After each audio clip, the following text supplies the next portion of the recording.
Don't cry, snowman, not in front of me. Who'll get your tears if you can't catch me, darling? If you can't catch me, darling. Don't cry, snowman, don't leave me this way. A bottle of water can't hold me close, baby. 자, 80약 오늘도 어김없이 모였습니다. 네? 다들 일하고 우리 모인 거라서 좀 피곤할 법도 한데 정말 놀라울 정도로 쌩쌩합니다. 기운이 펄펄 넘쳐요. 힘이 넘쳐 우리 나리 씨는. 많이 나오던 TV에. 집 사가지고 야무지게 벌어야 돼요. 그만 보고 싶어요. 저는 아직 배고파요. I'm still hungry. I'm still hungry. 상현 학생은 아니 배가 많이 나왔어 지금. 깜짝 놀랐어. 2주도 안 남았어요. 이제 곧 진짜 출산이라 가지고 느낌이 좀 새롭습니다. 이때까지 제가 맞이하던 연말과는 좀 다른 느낌이에요. 내가 애를 낳는다니 일단 그게 약간. 저는 올해 학교도 졸업했고 이사도 좀 했고 이거 발고해학도 시작해서 많은 환경들이 바뀌었던 1년이었던 것 같아요. 우리 강수영 학생은 요즘 더 바쁘신 것 같은데요. 뭔가 얼굴도 좀 좋아졌고 더 약간 푸근해지신 것 같아요. 굉장히 정확해요. 상당히 정확한 얘기예요. 뭐 일이 잘 풀린다기보다는 체지방이 좀 풀렸다. 다시 그렇게 말씀을 좀 드려야 되겠고 연말이 되니까 또 제가 이제 40이거든요. 30대가 이제 끝났다는 생각하니까 괜히 싱숭생숭한 거예요. 맞아요. 저 느낌이 좀 이상해요 요즘에. 근데 항상 연말 되면은 좀 그렇지 않나요? 굉장히 신나는 기분도 있지만 한편으로는 싱숭생숭하면서 내가 올해를 잘 살아왔는가 그런 기분도 들고 한편으로는 아 삶이 무엇인가 저는 이런 기분까지 들더라고요. 우리 진 반장님이 이제 한 살 더 먹어가지고 연말이라서 지금 마음이 조금 울렁울렁 거리나 봐, 그죠? 49만 줄 이제 가다 보니까. 뭐 중반이니까. 지천명 아니야, 지천명? 다들 그런 생각 한 번쯤 할 것 같은데 그래서 오늘 주제를 이런 걸로 한번 잡아봤습니다.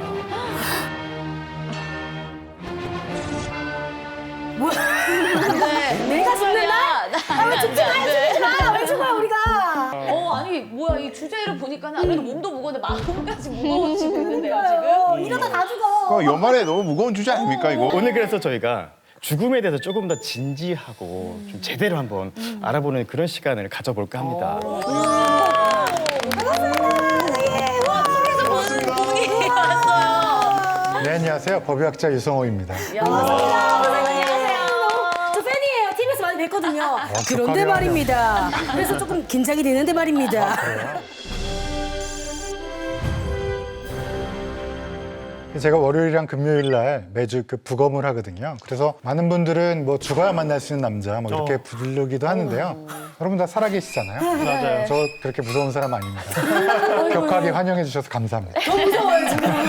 그것이 알고 싶을 때만 볼 수 있는 분이라 생각했는데 오늘 이렇게 80약에 나와주셔서 너무 좀 신기하고 반가운데 오늘 주제가 사실 좀 진짜 무서웠어요. 이렇게 정하신 이유가 있을까요?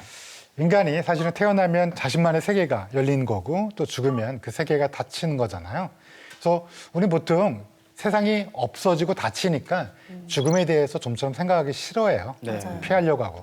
근데 내가 죽는 거, 또 죽음 이런 걸 한번 생각해 봄으로써 역설적으로 지금 우리가 어떻게 살 건가, 우리의 삶이 얼마나 소중하고 귀한 건가 이런 걸 한 번 더 연말에 새겨보자는 마음에서 조금 파격적이지만 내가 죽는 날이란 말로 정해봤습니다. 너무 두려워하시지 않아도 돼요. 네, 재밌게 해주세요. 네. 만나 뵙게 돼서 정말 특별히 반가운 게 제가 직업이 변호사라서요. 흔치는 않지만 그래도 종종 살인 사건도 다루고 뭐 교통사고 사망 사건이라든지 사건 기록에서 이제 사체를 보는 경우도 종종 있어요. 그래서 오늘 선생님 모신 게 저는 정말 감회가 특별히 새로운데요. 법의학자는 구체적으로 어떤 일을 하는지 시청자분께 소개를 해주신다면. 제가 하는 일은 사실은 뭐 부검을 주로 많이 하는데요. 또 뭐 학생도 가르치고 연구도 하고 법의학이란 건 법이랑 의학이란 같이 있잖아요. 네. 그래서 법률에서 요구하는 의학적 사항입니다. 근데 그 의학에 대한 실무를 하고 또 연구를 하고 이런 학문이라고 생각하시면 돼요. 근데 쉽게 말씀드리면 가장 법률에서 요구하는 건 사인 규명이기 때문에 부검을 많이 하게 됩니다. 직업적 특성상 정말 다양한 직업군을 많이 만나 뵀거든요. 그렇겠죠. 근데 법의학자는 처음 만나 뵈가지고요. 연구실에만 계셔서 못 뵌 건가요? 아니면 몇 분이 진짜 안 계신 건가요? 아마 못 보시는 게 당연할 거예요. 왜냐하면 전국에 실제로 부검을 하시는 법의학자는 50명이 조금 넘어요. 아, 진짜요? 와. 그러니까 뭐 50여 명밖에 안 되지만 네. 우리나라의 1년에 부검 건수가 10,000건 정도 되니까요. 한 사람당 200건 정도는 부검을 해야 되는 거고 그러면 예. 굉장히 바쁘죠. 그죠. 그러니까 이렇게 공간 속에 갇혀 있는 선생님이나 마찬가지예요. 안에만 계실 테니까 그죠. 아, 영광이네요. 오늘 특별한 날이네요. 아유 감사합니다. 정말 극소수네요. 진짜로. 그렇죠. 많지 않죠? 예전에 이제 저희가 제주도에서 학회를 한 적이 있었는데 버스를 대조를 했는데 누가 농담으로 여기에 우리 다 타고 가다가 혹시 사고 나면 우린 누가 부검해 주냐? 농담으로 살벌하죠. 농담이네요. 무슨 농담. 농담이 살벌하죠. 그런 걱정은 좀 되죠. 진짜 그 잔인하게 훼손된 사체들도 많이 보잖아요. 근데 부검하고 나면 바보 넘어가시는지 궁금해요. 이게 사실은 뭐 두려운 감정이라든지 무서운 감정이라든지 아니면 뭐 사람에 따라서는 너무나 마음이 아픈 케이스도 있잖아요. 이 사람이 누구이신지 그다음에 어떤 원인으로 사망을 하셨는지 또 사망의 종류, 뭐 병사인지 외인사인지 외인사면 자살인지 타살인지 사고사인지를 그런 걸 결정해야 되는데 너무 무서워한다든지 두려워한다든지 아니면 감정이입이 돼서 슬퍼한다든지 이러면 사실은 그 사람은 의사로서 자격이 없잖아요. 맞아. 만약에 여러분을 치료해주는 의사 선생님이 너무 안타까워하기만 하고 냉정한 판단을 하지 네. 못한다 그러면 우리가 믿을 수 아, 없잖아요. 그쵸. 신뢰할 수 없을 것 그래서 같아요. 저희 업계도 똑같아요. 인사이드 아웃이라는 혹시 애니메이션 보셨는지 영화 모르겠는데 봤어요. 우리 머릿속에 있는 감정 중에서 그런 나한테 영향을 끼칠 수 있는 감정들을 한쪽으로 밀어넣는 훈련을 아주 오랫동안 해왔어요. 저는 이렇게 감수성이 나름 생긴 것과 달리 풍부한 사람이라서 그게 보이세요. 그래요? 네, 눈물도 많아 보이시고. 그래요. 예. 저 만화책 보고도 많이 울거든요. 그 슬픔이 닮았어요. 인사이드 아웃에 슬픔이 알죠? 그 영화에. 우리 방송할 때도 왜 하고 싶지 않을 때도 있을 거 아니에요? 뭔가 이런 네, 일 같은 것도. 맞아요. 근데도 이걸 내가 해야 되는 건 내가 어른이기 때문에 또 나의 일이기 때문에 하는 거잖아요. 이것도 제 일이니까 또 제가 확실한 어른이니까. 공사 구분입니다. 그렇죠? 그게 됩니다. 이걸 마냥 사적으로만 받아들여서는 법의학자로서 자격이 없겠죠. 와. 부검하기 전에는 네. 혹시나 들려주고 싶으신 이야기가 있으면 말을 못 하시잖아요, 돌아가셔서. 그래서 혹시나 말씀하고 싶은 말이 있을 거 아니에요? 예를 들면 특정 질병으로 돌아가시면 꼭 살인이 아니더라도 질병이라도 그 질병으로 만약에 가족이 보험을 탈 수 있다거나 또 경제적으로 조금이라도 도움이 될 수 있는 경우도 있잖아요. 그러니까 그런 것들을 저한테 말씀해 주셔라. 뭐 그리고 제가 아프지 않게 꼬매드리겠다. 뭐 이렇게.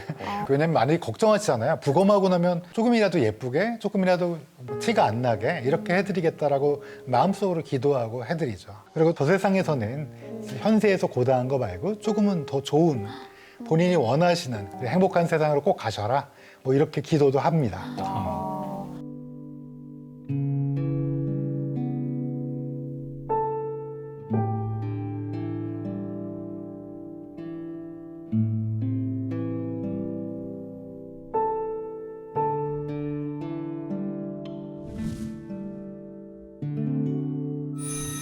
범죄자가 어떤 행위를 했는데 본인이 하지 않았다고 우기는 경우가 거의 99%입니다. 범죄자는 밝혀지게 되면 거짓말을 안 할 것 같잖아요. 근데 뻔하게 밝혀진 것도 거짓말을 해요. 대놓고 거짓말 한다는 거죠. 네, 그러니까 CCTV가 있어도 거짓말을 합니다. 근데 이제 CCTV가 없는 경우에는 사실은 이 행위가 어떻게 벌어졌고 이런 거를 저희 법의학자가 현장을 재구성할 수밖에 없어요.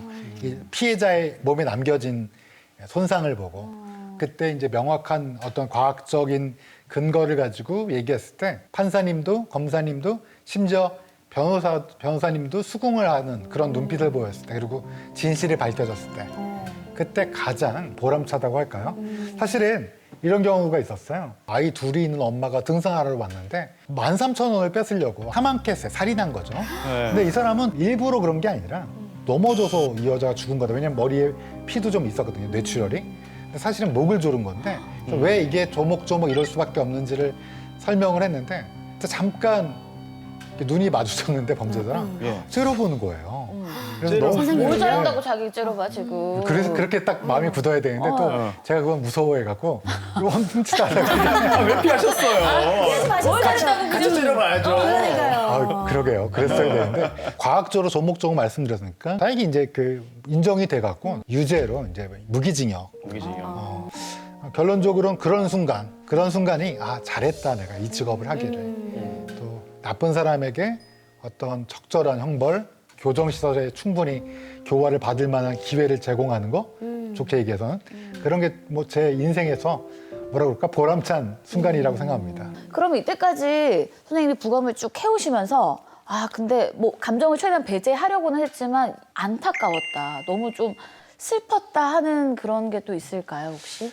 예전에 의정부에서 큰 불이 난 적이 있었는데요. 네. 아파트에서 불이 나는 바람에 그때 한 어머니가 어린아이를 지키려고 이렇게 끌어안고 있다가 화마가 덮쳤는데 아이는 괜찮았어요. 근데 어머니는 어마마. 온몸에 화상을 입고 치료받으시다가 돌아가셨어요. 이분한테 사연이 있었던 게 이분이 어렸을 때 보육원에서 홀로 자라신 거예요. 근데 입양과 파양을 2번 당했어요. 여러분 파양이라는 게 아이한테 미치는 영향은 어마어마해요. 예. 이분은 파양을 2번이나 당해갖고 주민등록이 말소가 된 거예요. 어머나. 왜 부검을 했냐면 보상이나 배상을 제대로 해드리려면 이분이 누구인가를 위해서도 부검을 하는 거거든요. 네. 그때는 너무 마음이 아픈 게 이분의 눈에 눈물이 말라붙는 적이 있었어요. 아마 본인도 홀로 외롭게 자라셨고 자신의 아이를 그것도 아주 어린 아이를 남겨놓고 또 떠나려는 마음에 뭐 신이 계신다면 너무나 힘들게 하신 게 아닌가 그런 죽음도 보게 되는 거죠. 맞아요. 아마 이분의 마지막 눈가에 있었던 눈물은 아마 아이를 끝까지 걱정하는 아마 곧 아이를 낳게 되시면 더더욱 알겠지만 상상이 안 돼요. 상상이 안 나 가잖아요. 눈물 날 것 같아서 생각하니까. 그런 마음이지 않았을까 하는 생각이 들었습니다. 혹시 우리 지역의 사례도 좀 보신 적이 있나요? 대구 지하철 사건에 대해서 이제 예. 잠원 그때는 이제 워낙 희생자도 많으셨고 아마 그거 아픔으로 많이 간직하고 계신 분들 마음속에 묻어두신 분들도 계실 텐데요. 맞아요. 그때 당시 저는 고등학생이었는데 네. 아직도 기억이 나거든요. 그때도 방학이어서 겨울 방학에 그래서 아르바이트를 가야 되니까 지하철을 타고 가니까 걱정이 돼서 전화를 했는데 안 받는 거예요. 그래서 다행히 괜찮았는데 이제 그때는 그 당시에는 진짜 뭐 다들 아비규환일 정도로 엄청난 참사였죠. 그때 또 사망을 하신 분들 대부분이 아마 유해가스에 의한 사망이었다고 듣긴 했었어요. 그렇습니다. 그게 아무래도 차량 내부에 이렇게 불완전 연소를 할 만한 물질들이 많아서 일산화탄소라든지 또 시아나산, 뭐 청산가리의 종류인 가스들이 나오게 돼 있어요. 그때는 이제 법의학자들의 주된 작업은 신원 확인이었어요. 왜냐하면 가족에게 돌려드려야 되는 사명이 있잖아요. 소지품부터 시작해서 저희 법의학에선 유전자, 치아 이런 것들을 학계에선 쓰고 있거든요. 네. 그런 것들을 위주로 했던 기억이 납니다. 또 대구 사건 중에서 또 기억에 남는 거 지양이 사건이라고 혹시 잘 모르실 수도 있는데 처음 들어봤어요. 처음 들어보셨어요? 예. 그게 이제 어떤 아이가 27개월 된 아이가 경북 지역의 대학병원에 이제 입원하게 됐는데 뇌출혈이었어요. 근데 엄마는 이제 넘어졌다라고 얘기를 했고 27개월이면 정말 애기잖아. 애기 이제 꼬맹이. 2돌 지난. 그래서 의사 선생님이 치료를 했는데 그만 사망했어요. 네. 사망 진단서에 사망 원인은 뭐 외상성 뇌출혈이고 사망의 종류는 외인사잖아요. 엄마가 넘어졌다고 그러니까. 그러면 경찰이 무조건 오게 돼 있거든요. 우리나라는 외인사라 그러면 무조건 경찰이 오게 돼 있습니다. 왜냐하면 선진국이기 때문에. 근데 엄마가 그 사망 진단서를 받고 찢어버리고 의사를 불러달라. 그래서 의사를 불러갖고 의사도 또 검사를 해야 되는데 검사를 안 하고 엄마한테 그냥 물어만 보고 사망 진단서에 병사라고 체크한 다음에 준 거예요. 그러니까 어떻게 됐냐? 엄마는 그 병사라는 사망 진단서만 있으면 매장할 수도 있고 화장할 수도 있어요. 이제 가족 일이 되는 거예요. 네. 그래서 아이의 시신을 그냥 화장해 버렸거든요. 근데 문제는 이 아이가 태어나자마자 엄마 아빠가 이혼하는 바람에 아이를 누가 키웠냐면 할머니, 할아버지, 고모가. 이 아이를 친모가 들어간 지 몇 개월 만에 그냥 사망한 거예요. 아하. 결론적으로는 그 대학교 병원에 CT랑 은우 네. 기록을 다 갖고 왔는데 제가 딱 보니까 조그만 아이가 넘어져서 뇌출혈이 안 생겨요. 높은 데서 떨어지면 생길 수 있는데 아이한테 뇌출혈이 시기가 다른 거. 그러니까 요번에 막 생긴 거, 조금 전에 옛날에 생긴 거 2가지가 다 있는 거예요. 그러면 여러분 다 느끼자마자 어때요? 시기가 다른 뇌출혈, 아동, 학대. 제대로 듣지도 않고 사망 진단서 쓴 그러니까 의사가 한 번만이라도 좀 의심을 했더라면 이렇게 되지 봤어야 되죠. 사망 진단서 쓸 때, 시체 검안 쓸 때는 네. 시신을 봐야 되는데 안 보고 그냥. 그러니까 자기를 제대로 안 하면 그렇게 되는 거예요. 그렇죠? 그래서 결론적으로는 기소를 해서 아마 4년형을 받았던.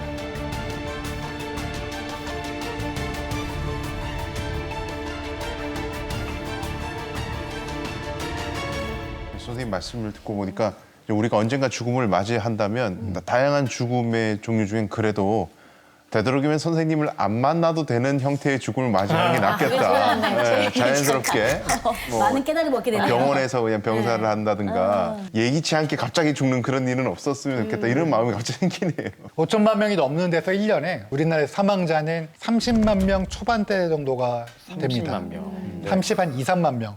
그중에 이제 저희가 보는 경우, 그중에 특히 살인은 몇 건이나 될까요? 30, 한 2, 3만 명 중에. 몇천 건 정도 되지 않을까요? 우리나라가 그렇게 이상한 나라 너무 많아요. 너무 많죠. 네. 400건? 어우, 여기 똑똑한 학생이 있네. 오늘 우등생이네, 우등생. 네, 통계청 통계로 보면 우리나라에 1년에 400명이 조금 안 돼요. 5천만 명이 넘는데 인구가 400명이 안 된다. 이 정도면 우리나라는 굉장한 안전한 나라. 근데 왜 만 건이나 해요? 400명밖에 안 되는데 물어보실 거예요. 급작스러운 죽음, 의료사고 또는 보상이나 배상을 받아야 될 그런 사례에서 유가족이 신청하시는 경우도 있어요. 그래서 경찰에. 그래서 그런 것까지 합치면 10,000건 정도 되고요. 근데 뭐 30만 명 중에서는 뭐 아시다시피 대부분은 병사예요. 그러면 어느 경우에 저한테 절차적으로는 부검을 받느냐 궁금하실 텐데 간단하게 말씀드리면 네. 우리가 사망하게 되면 가장 필요한 문서가 사망진단서예요.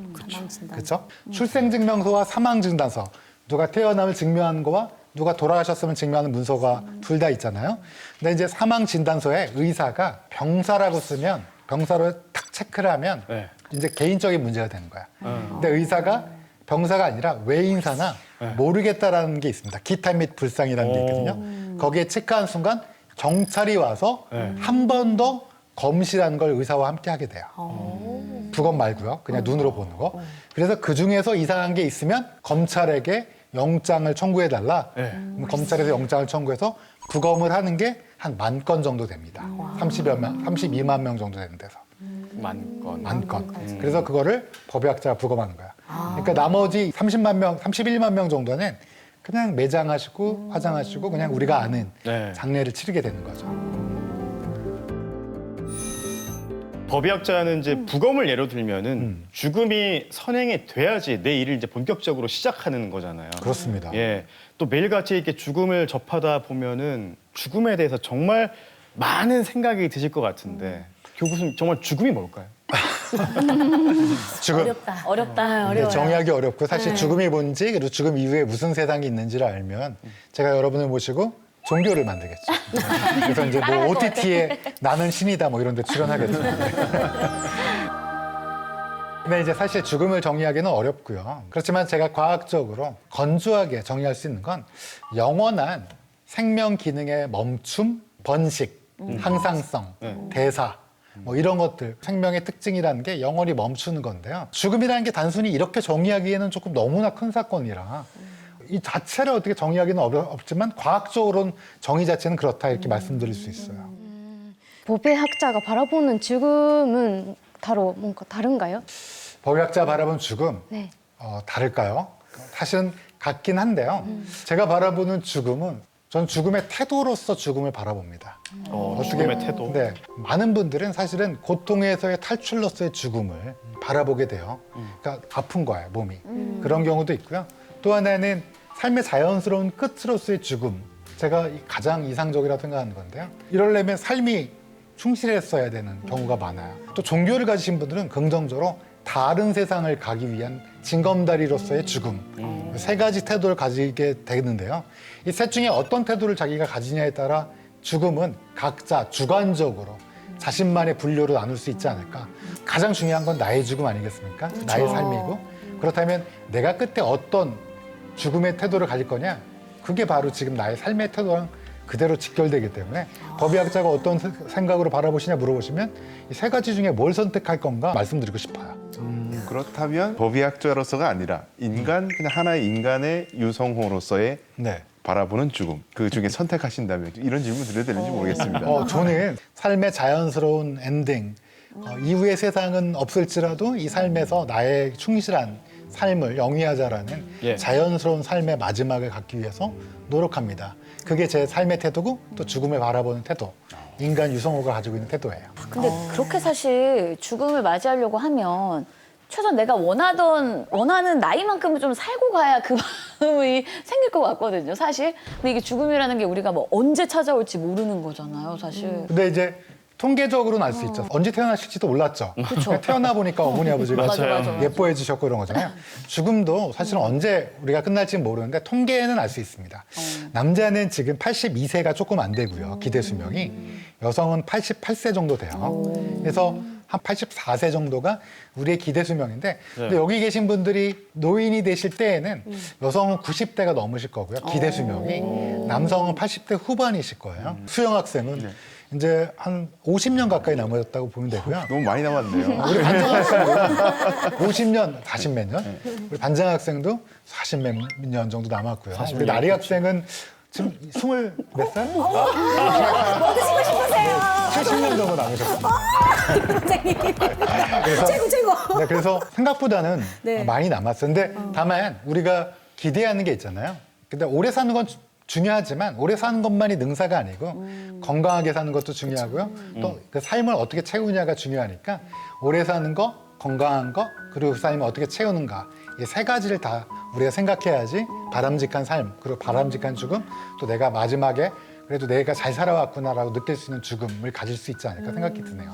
그 한국도 그렇지만 지금 고령 사회가 돼가면서 일본 분위기는 죽음에 대한 분위기는 남은 가족을 귀찮게 하고 싶지 않다라는 생각을 많이 하는 것 같아요.